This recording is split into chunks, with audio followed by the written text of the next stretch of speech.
जी अस्सलाम वालेकुम। मैं हूं नूरुल आरफीन सिद्दीकी और आप देख रहे हैं आरफीन नामा। गुज़िश्ता कुछ 48 घंटे पहले एक ज़बरदस्त सा इजहार नापसंदीदगी मौसूल हुआ है अपनी हरकत पर, बल्कि हरकत और सकनात पर। गोया एक हस्ती है जिसे मेरी हरकतें कुछ पसंद नहीं आई। एक शख्स है जो अपने आप को जमाना समझता है। एक शख्स है जो दूसरों को अंधा, बहरा और काना समझता है, जिसने इस सिस्टम की आशीर्वाद से और ये कहने की जुर्रत तो बहरहाल कर ही लिए कि उसे मेरा अंदाज कुछ पसंद नहीं। मेरी उम्र से छोटा समझो या बड़ा, इससे कोई फर्क नहीं पड़ता, लेकिन उस उम्र से उसने हासिल क्या किया ये बड़ा इंपॉर्टेंट है। ये बड़ा इंपॉर्टेंट है। सुना है कि आजकल इतना खफा है कि मुझे देखते ही, मेरा चेहरा देखते ही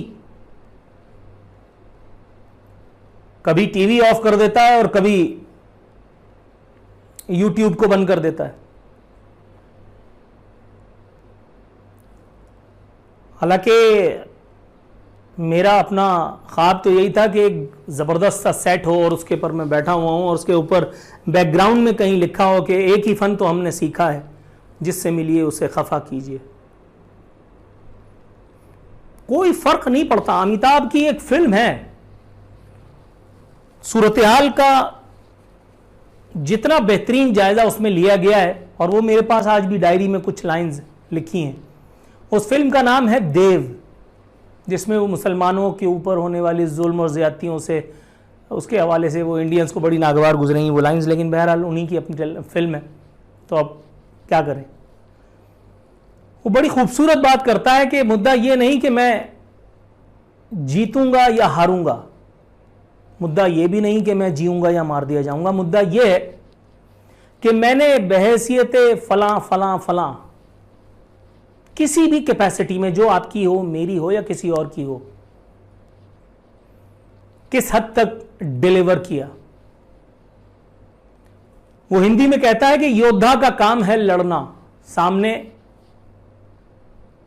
विजय हो या पराजय। अब पराजय पता नहीं किसको कहते हैं, लेकिन मुझे ये लगता है कि सामने फतह हो या शिकस्त, खून के हर कतरे और अपनी आखिरी सांस तक लड़ना। बड़ी इंस्पायरिंग लाइंस थी साहब, बड़ी इंस्पायरिंग लाइंस थी। अब आजकल के इस मादा परस्त दौर में कौन लोग होंगे जो इस तरह के उल जलूल नजरियात को जगह देंगे अपनी जिंदगी में? बहुत कम है। ऐसा नहीं कि बिल्कुल नहीं है, कुछ लोग तो जरूर हैं। मैं अपने आप को अगर माइनस कर भी दूं तो भी क्या। मैं अक्सर कहा करता हूं कि इस शहर में मेरे हजारों नहीं तो कम से कम सैकड़ों रिश्तेदार तो होंगे। उन सैकड़ों में से कितनों ने मुझे डिसोन किया हुआ है, लेकिन मुझे कोई फर्क नहीं पड़ता। उनमें से कितने परसेंट को मैं खुद डिसोन करता हूं और उन्हें भी यकीनन फर्क नहीं पड़ता। यह एक अलग बात कि मैं कितने लोगों का पॉइंट ऑफ रेफरेंस अल्हम्दुलिल्लाह अल्लाह रब्बुल इज्जत ने अपने हबीब के सदक़े में मेरे गुनाहों से कता नज़र, मेरे उयूब, मेरे सुकुम से पर्दापोशी फरमाते हुए मुझे बना रखा है। यह एक बिल्कुल अलग बात है, यह एक बिल्कुल अलग बात है। लेकिन फिर भी साहब, मैं दाद देता हूं उस शख्स को कि उसने अपनी नाराजगी का मुझे बाकायदा पैगाम पहुंचवाया। हालांकि उसको पता है कि इससे कोई फर्क नहीं पड़ेगा। दूसरी बात यह कि मैं आपकी नाराजगी की फिक्र करके करूंगा भी क्या? आपकी नाराजगी, who the hell are you? ठीक है, शायद आप एक सिस्टम के एक अहम मोरे होने की वजह से आप कुछ लोगों के लिए आंख का तारा हैं, होते रहे सनूगी। एक बहुत अहम, एक और दूसरी अहम शख्सियत ने, ये खातून है, एक और अहम शख्सियत ने और मुझसे पूछा कि किस एजेंसी की आशीर्वाद मुझे हासिल है। गोया मैंने फट से नाम बता दिया BP टॉफी, क्योंकि मुझे तो एक ही एजेंसी का नाम आता है। इससे क्या फर्क पड़ता है कि मेरे सर पे किस एजेंसी का दस्ते शफ़क़त है? अगर मैं आपसे पलट करके ये पूछ लूं कि आप कौन सी एजेंसी की खुशामद कर करके, उसकी नमक हलाली कर करके कहां से कहां तक पहुंची या कहां से कहां तक पहुंचे, फिर बात बड़ी गड़बड़ेशन वाली हो जाएगी, है ना? वो बड़ा खूबसूरत शेर है कि मैं अहम था, बस ये मेरा वहम था। जमीन भरी पड़ी है ऐसे अहम लोगों से। कोई चीफ जस्टिस होगा, कोई एंकर होगा, कोई प्राइम मिनिस्टर होगा, कोई सदर होगा, कोई फलाना होगा, कोई ढिमकाना होगा, लेकिन फरिश्ता किरामन का कब्र में आने वाला फरिश्ता किसी से रिश्तेदारी नहीं करता।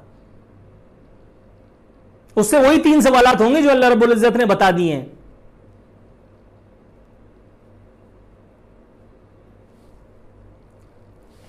आप क्या डिलीवर कर रहे हैं और आप क्या झक मार रहे हैं? अगर किसी ने यह सवाल पूछ लिया तो वो एजेंसी का परवरदा। आप क्या नहीं कर सके अगर किसी ने यह बात उस पर रोशनी डाल दी तो वो जमहूरियत दुश्मन। मैं इमरान खान पर सवालात उठाऊं तो पाकिस्तान तहरीक इंसाफ को बुरा लगता है। मैं नवाज शरीफ पर तबर्रा करूं तो नून लीग खफा हो जाती है। मैं पाकिस्तान पीपल्स पार्टी के भद्दे और मज़ाक़ खेज तर्ज हुक्मरानी पर तादिन्ना करूं तो भुट्टो वाले मुझसे नाराज हो जाते हैं। अभी तक किसी को यह समझ में क्यों नहीं आया कि मेरे कद्दू से, जब मैं कह चुका हूं सानू की, वो जो शहर को कंधे पे लिए घूमते थे, जो जिंदगी और मौत के फैसले कर दिया करते थे, मैं उस दौर में भी इसी शहर में था। भाई मैं कोई टार्जन नहीं हूं, मुझे भी अगर खुदा न खास्ता गोली लगेगी तो मुझे भी खून ही निकलेगा, मुझे भी दर्द ही होगा, मैं भी शायद मुस्कुरा ही जाऊंगा। ऐसा तो नहीं है कि मैं आयरन मैन हूं।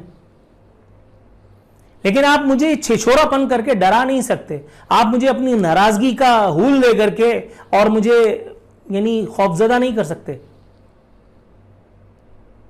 वो होता है ना, बाज लोगों का स्क्रू थोड़ा सा ज्यादा ढीला होता है, किसी का कम ढीला होता है, किसी का गिर गया होता है। मैं 50 दफा बता चुका हूं, मेरा गिरा हुआ है। इंतहाई अहम तरीन शख्सियात, कोई फलां ऐवान में, कोई ढिका ऐवान में, कोई इस जगह, कोई उस जगह, कोई विफाक में, कोई सूबे में, किसी के पास ये पोर्टफोलियो और किसी के पास वो पोर्टफोलियो, और आप सवालात से खौफजदा हैं जनाब। आप आरफीन नामा से नाराज हैं। एक साहब का एक और फ्लाइट का मुझे, अच्छा अल्लाह का शुक्र है सुम्मा अल्हम्दुलिल्लाह, मुझे कोई डायरेक्ट फोन नहीं करता, जाती हैसियत मुझे कोई ये बातें नहीं करता। मैं ये नहीं कह रहा कि किसी की हिम्मत नहीं है, लेकिन मुझे जाती हैसियत में फोन नहीं करते। सेकंड और थर्ड ऑप्शन यूज किया जाता है। एक साहब का फोन आया, यार वो उसने आरफीन नामा में ये कहा और ये कहा और ये कहा और मैं उन लोगों को फला होने की हैसियत से मैं एहतजाज करता हूं। एक मिनट, मेरे कद्दू से काहे का एहतजाज? पहले पूछ तो लो कि तुम्हारे एहतजाज की मेरे नजदीक हैसियत अहमियत क्या है भाई? काहे का एहतजाज कर रहे हो तुम? और अगर कर रहे हो तो करते रहो, जाओ सानू की। मैं इस वक्त यहां बैठा हुआ सेशन रिकॉर्ड कर रहा हूं या लाइव अभी मैंने किया या वॉटेवर, मुझे क्या पता और मुझे क्यों पता होना चाहिए कि इस वक्त इस्लामाबाद में क्या हो रहा है? जिंदगी, रोजी, इज्जत, जिल्लत, ये महज मेरे रब की देन है। ये महज मेरे रब की देन है। इससे कोई फर्क नहीं पड़ता कि आप मुझसे राजी है या नहीं। इससे कोई फर्क नहीं पड़ता कि मेरे नामा अमाल में आपकी खुशनुदी लिखी थी या नहीं। सवालात और तज्जिए मेरे वही रहेंगे। आपको बुरा लगे तो 2 रोटी ज्यादा खाना, बुरा लगे तो 2 रोटी ज्यादा खाना। वो तमाम लोग जो मेरे तबसरों पे वाह वाह करते हैं, मैं जैसे ही इंडिया के हवाले से बात करता हूं मुझ पर तबर्रा, ऑल फॉल, मादर फादर शुरू हो जाती है। मैं तो परवाह नहीं करता। इसी तरह से ये सब जो सिनेरियो मैंने बताया कि एक की बात करो तो दूसरा खुश, तीसरा खफा, तीसरे की बात करो तो दूसरा खुश, पहला खफा, इससे क्या फर्क पड़ता है? और मुझे इस तरह की सिग्नल्स भेज करके कौन सी हिस्स की तस्कीन कर रहे हो मेरे दोस्तों? कौन सी हिस्स की? I don't care my dear friend, I don't care. तुम जो भी हो, तुम जिस पार्टी के भी फलाने ढिमकाने कुछ भी हो, तुम सूबे में हो या विफाक में हो, तुम किसी भी पोजीशन, किसी भी ओहदे, किसी भी मनसब पर हो, एक बात तय है, अगर मैं जो कुछ कह रहा हूं वो कलमा हक है तो उसको अल्लाह रब्बुल इज्जत ने सच साबित करके दिखाना है, और अगर तुम गलत हो तो अल्लाह रब्बुल इज्जत ने तुम्हारा सर झुकाना है। परवरदिगार आलम से दुआ है कि अल्लाह ताला हक के रास्ते पर इस्तिकामत दे, परवरदिगार आलम हौसलों को जिला बख्शे और कामयाबी और कामरानी से सरफराज फरमाए। अल्लाहुम्मा आमीन।